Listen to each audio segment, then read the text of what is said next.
And yet it's probably important if you think of yourself as a performance artist or any kind of artist to want your particular form to be recognized. Let me ask you a somewhat pointed question. You know, we're talking about Detroit. You have a certain, let's say, there are some indicators that would say that you're going to be successful. That puts a lot of pressure on you. But no, you know, you've won this grant. You went to Yale. You've got a gallery in Germany. You're having a show at Zack Für. Why are you in Detroit? What can you tell us? How can you make us feel that we're loaded? It's a loaded question, but it's something I think I think that you can speak to. Yeah, I mean, first of all, I don't know that those are, that's really difficult. Because I think the first, you don't need to be anywhere anymore, you know, and I think I thought for a while I needed to be somewhere. And then there was nowhere that I even really wanted to be. And then there was a reason for me to be here. A friend asked me if I wanted to work, if I wanted to teach art, whatever that meant to me. And I was given the implication that I would have a great deal of freedom and that he trusted me, and that sounded like the next project. So, you know, I went from graduating to getting married and having, everything, every decision I make, they're really kind of extreme. So, you know, and I'm from here, so it's also, most of what I'm invested in is getting absolutely as close to things as possible, and so it eliminates a great deal of, you know, research. Like when I first got to New Haven, it was good, but it was really totally changed everything, because my relationship to that space, even I found the first thing that I did was go to natural, kind of so-called natural places, like parks or water preserves, to even try to understand geographically, you know, on some level, like where exactly am I? So I think there's a lot of reasons, but I think teaching is the most, was the most kind of the biggest one.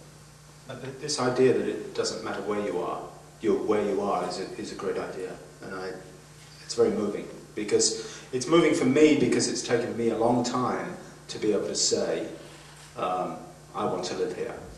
And I've lived in New York, and I've lived in London, and I really do believe in this city, and I believe in these artists. So I'm afraid of this city, and I like that. It's just, but I think we can take one more question if you like. Yes. So what's interesting for me in terms of the discussion that you're having is the conversation about the one earlier mentioned how to get people in galleries and comes at this event so that the perspectives becomes one way we have. But it just got me thinking about the terrain that we live in. And the concept of Detroit is not being one that ends at 8 miles. That's just something that while sitting here in Pontiac is still in Detroit. While sitting in Ann Arbor is still in Detroit. The concept of the city is no longer one that talks about the square mileage that it used to be. So it's an interesting thing to sort of come across, because in a way there is uniqueness to this condition, which deals more with terrain, the emptying out the city and the distribution of maybe 3 million people that were concentrated in a small area, now distributed over many hundreds and hundreds of square miles. So I'm kind of wondering, where is that sort of context, the context of the uniqueness of the terrain of the city? How does that play into the art scene? I don't think that the uniqueness of Detroit plays into the art scene in that sense. I think that it's an American problem. I don't think it's a problem in New York. I don't really know much about Chicago, about how many people are going to things. I know that in Europe, people have been socialized to attend exhibitions and to embrace art. And the only way I think we can do it here is through the media. So if we can find some mediating voice in the media where it becomes sexy to go to exhibitions and important to go to exhibitions, or just be involved in the arts in some way. I think that no matter how cynical you might say the young British artists were, they got a lot of people interested through the media, through their bad behaviour, through their comedic actions, through their personalities, to become interested in going to exhibitions. But you know, even outside of London, I'm sure if you were down in Exeter or something, there wouldn't be a great throng of people going to exhibitions unless they were conservative exhibitions. Don't you guys believe that there is something unique to the terrain that we live in? Have you guys been to a city that is as depopulated? I have to say, it's very easy to get around here. I can be at Oakland University at 4 o'clock and I can be in Detroit at 4:30. I can go to any number of openings whenever I want. But it's so much easier than being in a big city, you know? You can just get around. So maybe that's a good thing. One of the I think- advantages of abandoned city. Well, I feel also too, though, that the fact that, like you said before with the media, is it's sort of this unknown, that things are happening here, even to people that live here. So regardless if you live, 2 miles away from, going to an exhibition, people don't come. I don't Not that they don't know, in a sense, because I think in a sense that they do not know, but it's weird. It's almost like a half like laziness on some people's part that even are apparently in the art scene. Well, maybe they are lazy, but I don't think that they know about art. Yeah, I don't think they know what it is. So it's our job. It's a tough job, but we have to really.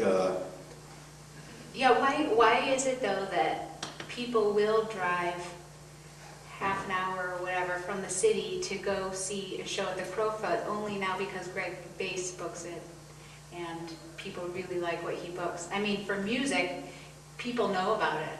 They come out here all the time, I think media, definitely. Again, it's media. I mean, music is like huge. Everybody does it constantly. I think art, when you look at the papers that we have, all you see is sports. You know what I mean? Like, seeing something about art is like so unknown this. I think there's an aspect of this. I think there's an aspect of this, and that many of the people I've met are oppressed to the level that they don't understand that art is even powerful, and that it doesn't have as much to do with the media necessarily and their access to the information, but a kind of investment in the power of this. I think looking at music is a really interesting thing, and how it's gotten down in the city in a very different way, And the comment about understanding the landscape here, I want to clarify something too, because I made like a kind of offhand shoot from the hip comment of being afraid of the city. I'm afraid of all these I'm really like in that erotics of being close to suffering. When I mean afraid, I want to make sure everyone here is clear that I'm not talking about that I fear the city, or that like those kind of nations. It's like there's a lot of stuff going on, right? And it's really even all of this stuff is and that's a really amazing place to be. Somehow I understand New York better, I think, than I do here, and I've been here my whole life. So. Well, and I would say I think the attendance to this is pretty darn good. And when I think of MOCAD, what's going on with some of the things that happen there. What's that? I'm always at overcrowded gallery shows here that you can't even move around. I mean, I can't speak for Oakland University, but Oh, we do great for our openings. It's beyond the openings. Yeah, it's on a Wednesday afternoon. Dick and I have the same problem. We violate. Yes, I don't know that attendance is necessarily the big issue here. yeah, I see much smaller gallery shows in notoriously larger art cities, and I have half the response to stuff that's here. So I don't think that's really our problem. Is not people not caring. I mean, obviously, if you're running a gallery and you want people to come in every day, that becomes an issue. But I think that's true almost anywhere. And, when you talk about some of the shows that you've produced, as an example, I think the attendance is pretty darn good. I can tell you again, going to Greenpoint and seeing Henry Threadgill, there were more people in the orchestra than there were in the audience. Sure. Yeah. It's the G train. Yeah, well, that is weird, the G train, I get that. But it's just across the river from Williamsburg, you'd think more people would go. Well, thank you very, very much, everybody.